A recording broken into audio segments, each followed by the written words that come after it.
Halo semua murid MIS, hari ini kita masih mempelajari tentang fluida statik. Materi yang akan kita bahas adalah hukum Archimedes, tegangan permukaan dan meniskus, kapilaritas, dan viskositas. Hukum Archimedes. Eureka, Eureka, Eureka. Gaya apung dan hukum Archimedes. Mengapa ketika kita mengangkat sebuah benda berat di dalam air, terasa lebih ringan dibandingkan ketika kita mengangkat sebuah benda tidak di dalam air? Benda yang terasa lebih ringan ketika berada di dalam air, itu dikarenakan adanya sebuah gaya ke atas yang diberikan oleh fluida. Gaya ini disebut dengan gaya apung, yaitu gaya ke atas yang dikerjakan oleh zat cair pada benda. Dengan demikian, berlakulah pernyataan FA sama dengan WU dikurang WA, di mana FA adalah gaya apung atau gaya angkat ke atas. WU adalah berat benda ketika di udara, dan WA adalah berat benda ketika di air.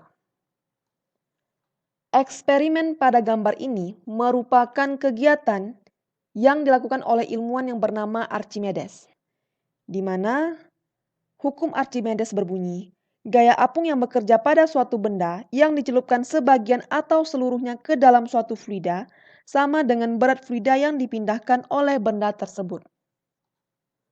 Jadi secara matematis, persamaannya adalah FA sama dengan rho F kali G kali VBF.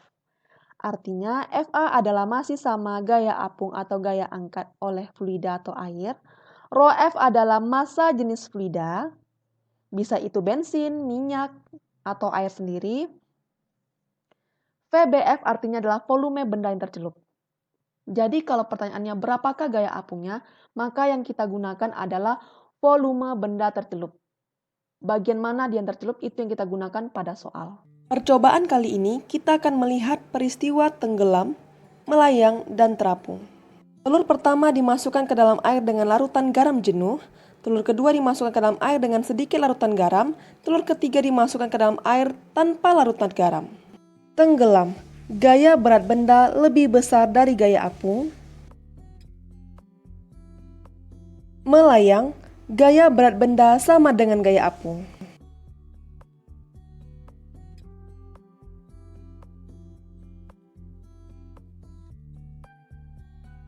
Mengapung, gaya berat benda sama dengan gaya apung.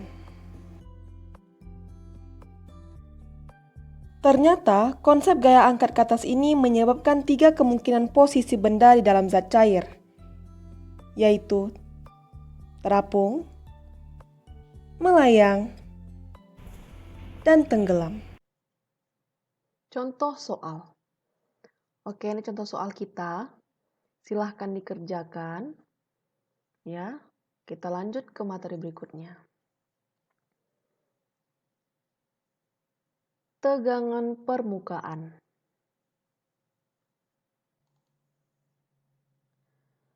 Apa yang terjadi jika kita menaruh uang logam dan paperclip ini pada permukaan air? Oke, kita bisa melihat ya. Mengapa kedua benda ini tidak tenggelam? Padahal massa jenis uang logam dan paperclip ini lebih besar daripada massa jenis si air. Jadi, permukaan air yang diam berperilaku seakan-akan menegang. Lihat, seperti ada lapisan ya. Dan tegangan ini bekerja sejajar dan muncul dari gaya tarik antar molekul. Efek yang muncul pada permukaan zat cair inilah yang disebut dengan tegangan permukaan. Jadi tegangan permukaan adalah besarnya gaya tarik antar molekul tiap satuan panjang benda yang menyentuh permukaan zat cair. Jadi rumusnya adalah gamma sama dengan F per L. Ini simbolnya kita sebut gamma ya. Atau gamma sama dengan F per 2L. Di mana gamma artinya adalah tegangan permukaan dengan satuan Newton per meter F adalah gaya tegangan permukaan, satuannya Newton, dan L adalah panjang kawat, satuannya meter. Jadi apa beda atas dan bawah, Miss? Itu tergantung soal. Untuk L berarti hanya satu kawatnya. Untuk 2L dia berarti punya 2 lapisan. Oke, nanti Miss kasih soalnya biar mengerti. Inilah contoh soalnya. Oke, ini contoh soal kita. Silahkan dikerjakan.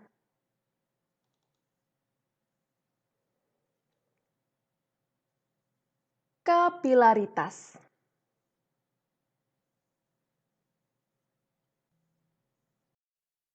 Bila permukaan cairan berbentuk cekung ke atas, ya, ini cairan ya, maka komponen tegangan permukaan juga menuju ke atas. Dan cairan akan bergerak naik oleh gaya ke atas sampai diimbangi oleh berat cairan tersebut. Gejala kenaikan cairan ini biasa kita sebut dengan gejala kapilaritas. Jadi kapilaritas sendiri itu banyak terjadi pada kehidupan kita sehari-hari. Contohnya, naiknya air pada pembuluh silam tanaman, naiknya minyak melalui sumbu lampu sentir, dan ada juga loh yang merugikan, contohnya merembesnya air pada tembok. Oke, telah kita perhatikan kedua gambar ini ya,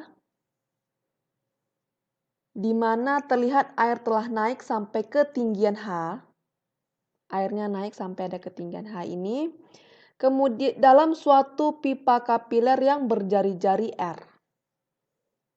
Ya, jari-jarinya R. Jadi tinggi rendahnya kenaikan tersebut secara lengkap dipengaruhi oleh beberapa besaran. Inilah dia rumusnya. H sama dengan 2 gamma cos theta per rho GR. Inilah keterangannya. H ini perbedaan tinggi, gamma adalah tegangan permukaan, theta adalah sudut kontaknya. Oke, ini sudut kontaknya. Inilah di sini gambarnya ya. R sendiri adalah jari-jari penampang pipa kapiler. Rho, massa jenis zat cair. Oke, ini contoh soalnya. Silahkan dikerjakan. Viskositas artinya adalah kekentalan. Oke, perhatikan gambar ini. Tiga buah kelereng yang dilepaskan jatuh bebas ke dalam suatu fluida, ke dalam ketiga jenis cairan fluida yang berbeda, ya. Manakah yang lebih dulu mencapai dasar? Kita bisa lihat adanya perbedaan kekentalan dari ketiga jenis cairan tersebut, yaitu madu, minyak, dan air. Oke. Kecepatan terminal dalam fluida kental ini dapat kita rumuskan sebagai Vt sama dengan 2/9 dikali R kuadrat G per eta dikali dalam kurung rho B dikurang rho F. Inilah keterangannya. Soal dari viskositas, ya. Silahkan dikerjakan, ini koefisien viskositasnya, itu eta. Oke, materi fluida statik kita sudah selesai. Kerjakan tugas yang ada di Edmodo. Sampai jumpa di materi fluida dinamik. Bye-bye.